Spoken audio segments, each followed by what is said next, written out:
All right. So last classes part, is that part clear? Yes, ma'am. All right. So one more topic we have from Motor Vehicles Act, it is no fault liability. All right. So we'll discuss that part today.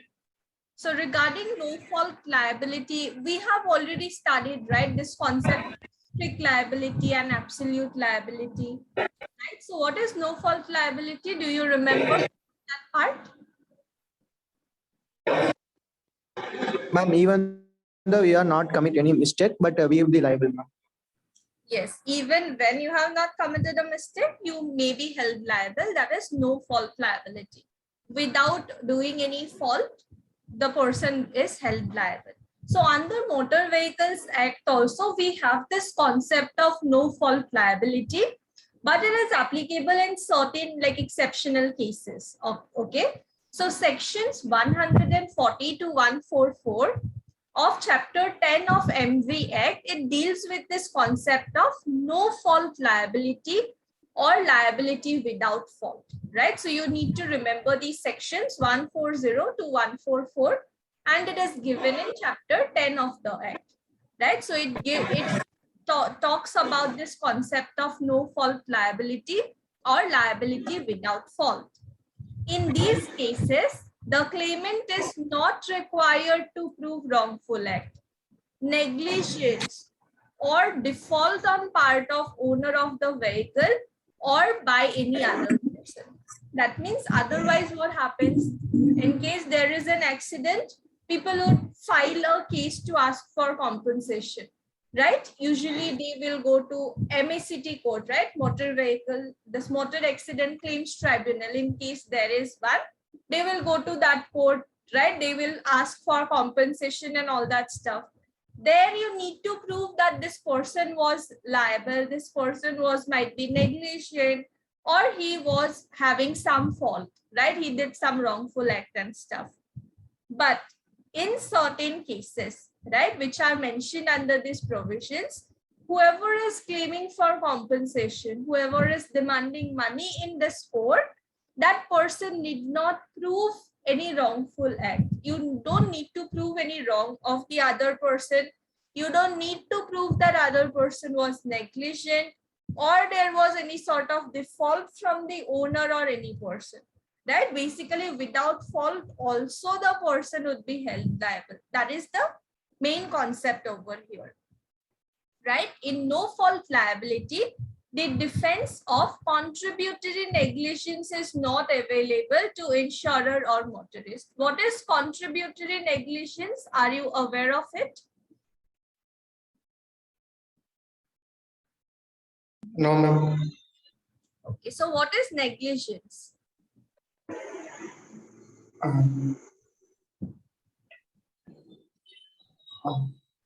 Negligence? That will be duty for us, ma'am, but we not taking care of that duty. Yes, right. So we have like a duty, but we fail to do that duty. So what may be contributory negligence? What is contribution?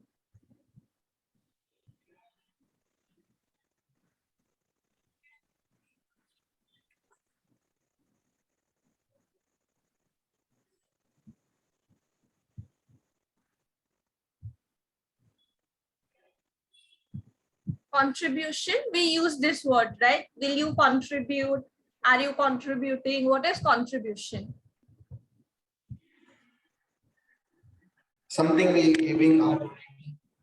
Something where you are also taking part, right? If we say, okay, there is this, like thing going on, would you contribute there? That means, are you also taking part there or not, right? Same applies here also.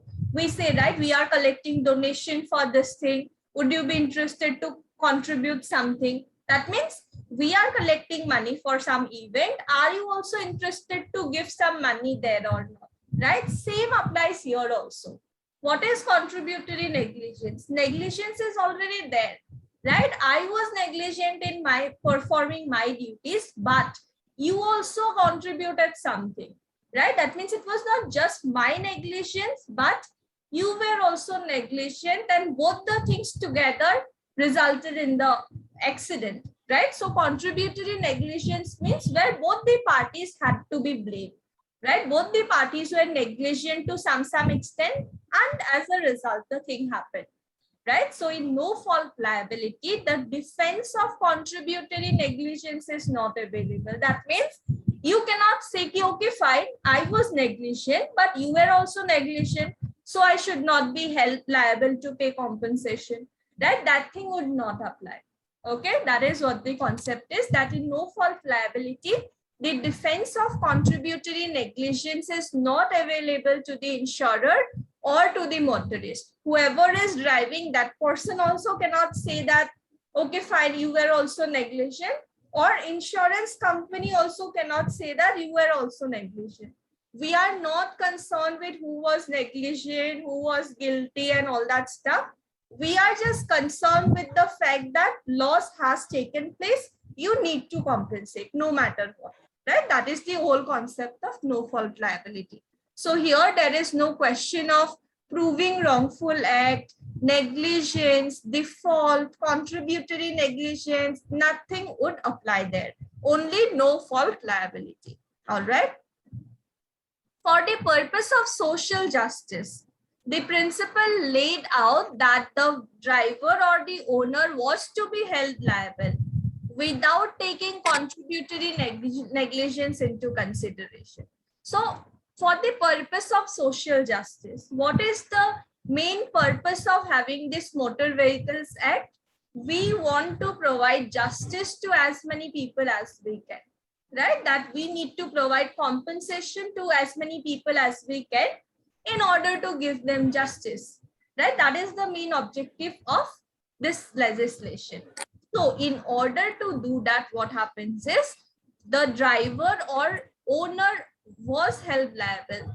Driver or owner will be held liable, and his contributory negligence and all the other factors would not be taken into consideration. Why? Because we want to provide maximum justice to the society, right? Accordingly, this principle would apply. We are not concerned with whose fault was not there and all that stuff. All right. The claim under these provisions is neither defeated in any way by any wrongful act, negligence, by default on the part of claimant. Even if whoever is claiming, that person was only negligent, that person was only on fault, that person only had some problems, we are not concerned with that. Okay, we would not take into consideration that thing. The denial of compensation to the victim on the ground that negligence and fault of the driver were not established was highly against the principles of welfare state. That means when a person suffers like serious harm or injury, right, because of an accident, in that case, if we are considering whether driver was negligent or not, this, that, it is not like a good thing, right? It goes against like principles of welfare state, right? So accordingly, those things would not be taken into consideration in certain cases. All right, this principle is not applicable in every motor vehicle accident case, but only in certain cases it is applicable. Is this part clear? Yes, ma'am. So with regard to no fault liability, it will be applicable in certain cases. In case of no fault liability, the compensation is fixed. Otherwise, what we have seen, in case of tort, what happens? What kind of compensation is provided? There is one word, right? What damages is it? Do you remember? In case of tort, what damages are provided, right? Damages means compensation. Compensation is not prefixed. So what is that word which we say? What kind of damages is it? Unliquidated damages. Unliquidated damages, right? That means damage is not prefixed. Depending on what is the loss suffered, it would be decided, right? So similarly, what happens is with regard to this also, right? Similarly, with regard to like other motor accident cases also, right? If some accident has taken place, what this courts would do is they would take into consideration how much loss is being suffered, who is injured, what is the property affected and all that stuff. They would accordingly calculate the amount. Like one day I told you, right, if there is an accident of Activa and on the other hand, there is an accident of might be Innova, obviously loss is different, right? Value of Activa is much less as compared to value of an Innova, right? So in that case, accordingly, amount will be decided, right? That means in general, for motor accidents also, amount is not prefixed, right? It would be decided depending on the loss suffered. But in case of no fault liability, compensation is fixed. That means it is liquidated. Okay, is it clear? Yes, ma'am.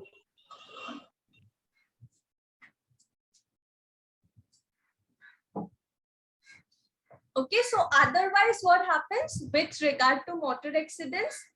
Compensation amount is not prefixed, but it is later on decided. But with regard to no fault liability, we have a fixed amount decided.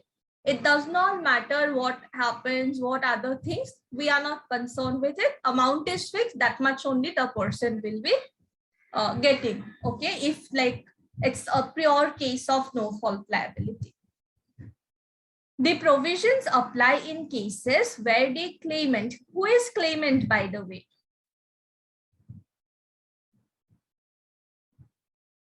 Claimant? Victim, ma'am. Yeah, victim, who is basically claiming the compensation, right? It may be, we have seen, right, those who can file a case, victim can file, victims, legal heirs can file, agents can file, like that we had seen, right? So that would be claimant, whoever is claiming the compensation. So these provisions apply in cases where claimant suffers death or permanent disablement.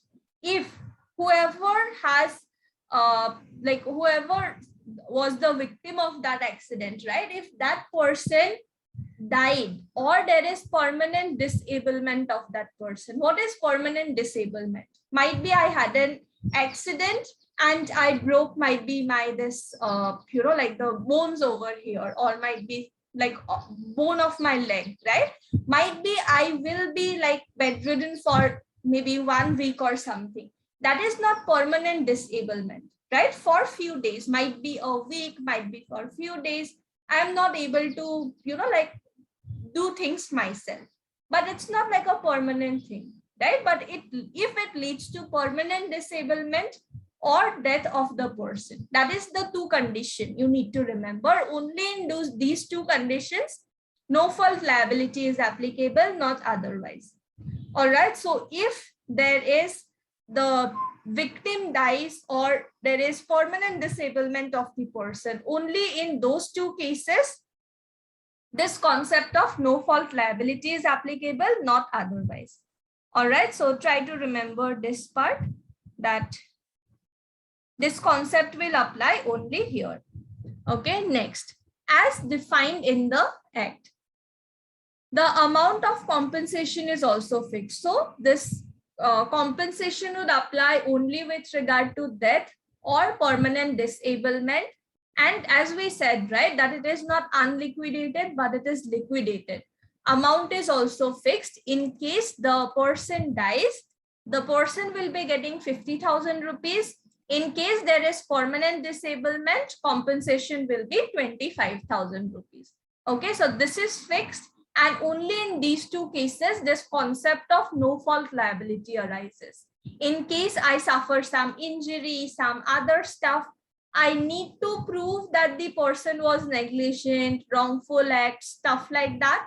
Only in that case, court would provide me compensation depending on how much loss I have suffered. Okay, but in case I die, in case I suffer from permanent disablement, no questions asked, court will be providing either of these two compensations. Okay, is this part clear? Yes, ma'am. Now, the object behind no fault principle is to give minimum statutory relief expeditiously to the victim of road accident or his legal representative. So what is it? It is minimum statutory relief. What is relief? Relief is some sort of compensation or something given by court, right? It's like in order to, like reduce the pain that the person has suffered, some relief is given, like compensation might be. So what is it? It is statutory relief. That means under the statute itself, amount is fixed, right? That it would be either 50,000 or 25,000. So it is statutory relief. And what sort of it?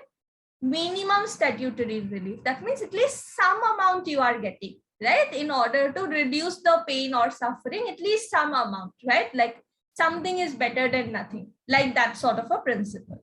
So the main object of no fault principle is to provide for like a minimum statutory relief to the person as quickly as possible, right? No questions asked, no proof, nothing needs to be thing, just amount would be given, right? It's like a short thing. So that is the main purpose why this concept is even there in the legislation. The right to claim compensation under section 140 in respect of death or permanent disablement of any person shall be in addition to any other right to claim compensation in respect thereof under the provisions of this act or of any law for the time being in force. Now, one thing that is, see here I'm writing this in short, right? Under section. You should not be using these short things in exam. Okay, in exam you need to always write full form. Okay, under section if you are writing, you need to write properly.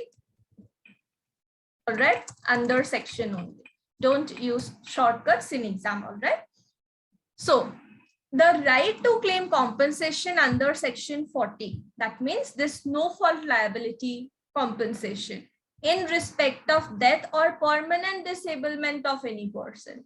If someone wants to claim compensation based on no fault liability principle because of death or permanent disablement, right? So what happens there is, you are able to see the screen, right? Yes, ma'am. So in case someone files a case in order to ask for compensation, right? In order to ask for compensation based on death or disablement, right? In that case, it does not mean that just because you are getting this amount of compensation, right? Whether it is like 50,000 or 25,000, just because you are getting that compensation, it does not mean that all your other rights would just, like disappear. Okay, so what is that all other rights? What other rights you may have?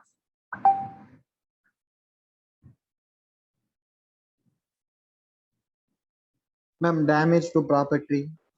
Damage to property. Yes, right. So there might be damage to property and might be actually there was negligence on the part of another person, right? And there is damage to like a very expensive car.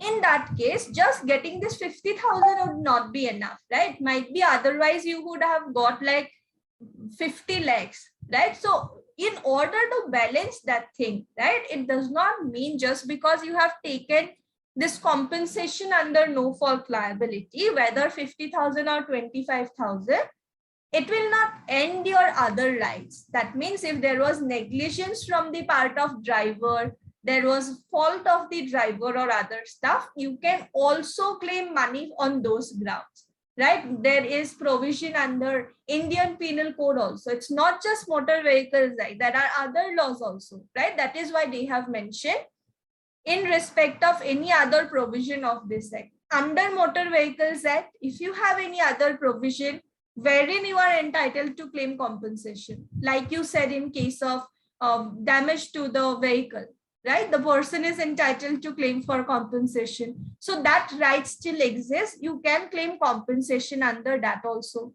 If there is any other law, like if under Indian Penal Code, we have some provisions, that would also apply. So whatever other provisions you have, right, those still remain open. You can claim for that also, right? This is like a minimum thing that is established. This you would get. Otherwise, if you have any other relief available, you can go for it. There is no restriction as such. All right, so thus the claims for death or permanent disablement can also be pursued under other provisions of this act on the basis of negligence. So if you can prove negligence of the parties, you can prove that also. On that basis also, you can claim compensation for damage to the property and other stuff. The motorist is liable to pay compensation on the basis of no fault as well as on the basis of fault or negligence. That means on the basis of no fault, either you will be liable to pay 25,000 or 50,000. Apart from that, he will also be liable to pay compensation on the basis of fault, right? Whether it was negligence or any other thing, he will be liable for no fault also, for fault also, right? That is the main concept. The motorist has to first pay the compensation on no fault basis, that is 50,000 or 25,000 as the case may be. Right? So first of all, he will be held liable that you pay this compensation based on no fault. After that, if the compensation paid is less than the compensation awarded on principle of fault or negligence. So if it is figured out that, okay, fine, there is heavy loss to the property and that amounts to 50 lakhs. In that case, this remaining amount will be again paid by the person. That means 50 lakhs minus 25,000 or 50,000, whatever figure comes, right? That needs to be paid. Why? Because that payment is like remaining, right? So that also needs to be paid. So this is the whole concept of no fault liability, that it is not essential that in every single case we would go and try to prove liability and stuff. There may be some cases where even without liability of the person will be held liable, right? And sections you need to remember 140 to 144, chapter 10 of the Act. So this also is an important concept and it applies in two cases only, death or permanent disablement. Amount is fixed, it is liquidated damages. Where amount is fixed, that much only the person is will be getting. Just because someone has applied for no fault liability will not restrict the person to claim compensation based on fault or any other relief that the person is having. All right, is this part clear? Yes, ma'am.